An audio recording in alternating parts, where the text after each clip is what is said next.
Hi guys, it's Mike here from KS Bushcraft Down Under. Today I thought I'd do you a comparison review of two of the Esbit stoves, and what I would call the classic folding Esbit stoves. And I think they've been around since the year dot. I certainly had one 40 odd years ago when I first started doing outdoor activities on the Duke of Edinburgh award scheme.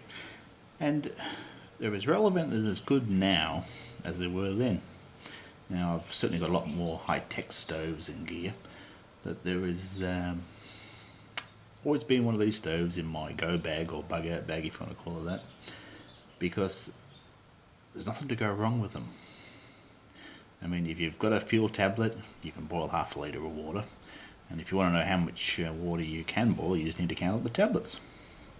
So anyway, they are really a robust piece of kit, and I think they're really quite good, and they're budget friendly. So if you've got a young fella that's having a go at camping and bushcraft, or you want one yourself, I can thoroughly recommend it. Anyway, these are the two stoves. Okay, this is the large pocket stove, and this is the small pocket stove. Now the large one weighs in at 172 grams, and the small one at 88. Now the large one takes the boxes of the 14 gram tablets. Okay, so they fit in there quite nicely, of course, and it folds up perfect. Now the small one only takes the 4 gram tablets, and there's 20 of those in the box, and they're fitting quite nicely. So load it up. The large one weighs in at 360 grams, but you can knock off 10 grams by taking off the cardboard out of the box, which you don't need. Now the small ones, when I weighed this one, it came in at 172. So this has lost some weight in pure tab. And what I found with these, because there is no sealing in the packet just like that, is they sweat in hot weather, and in really damp conditions I've seen the box go sort of furry, so these tablets can absorb moisture, so that's all worth thinking about. Whereas the other ones are individually sealed, so are pretty well bomb proof. So the small stove has 3 positions, so basically fully closed, half open and fully shut. So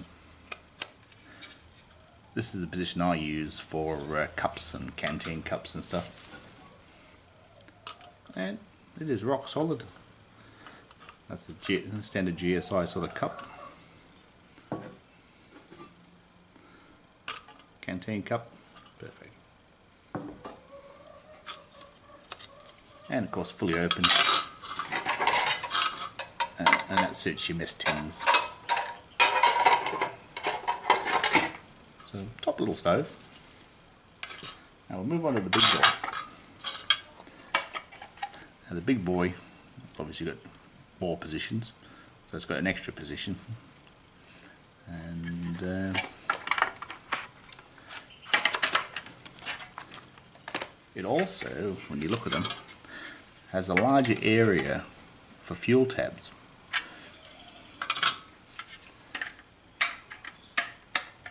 So it'll go from that, more precarious, to the next position, getting too big for the GSI.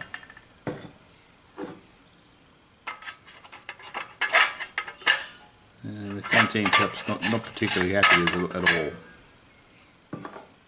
So this stove here is much better for your mess tins.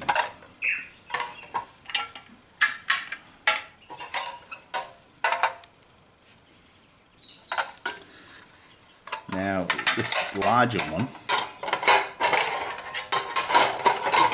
completely fills an Australian Army canteen set. And what the advantage of that, of course, is it doesn't rattle, which is a bonus. and it's no problems at all in the British and the Dutch ones, because they are bigger canteens than these. Sorry, mess tins than these.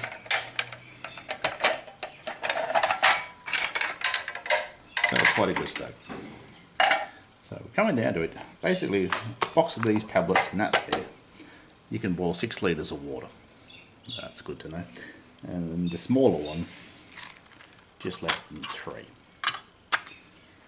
So if it came down to it, for a backup stove, I'll certainly take the small one if I'm using it with a cup, and I'll take the larger one if I'm using mess tins. As I explained before, the larger fuel pad area. Now the cheap tablets I can buy locally are larger than the Esbit tablets, but this takes 2, so that means you've got enough heating capacity now to really do a bit of solid cooking, and you'll get a litre of water up to the boil, whereas with the little fella you're only going to get 1 tablet in there.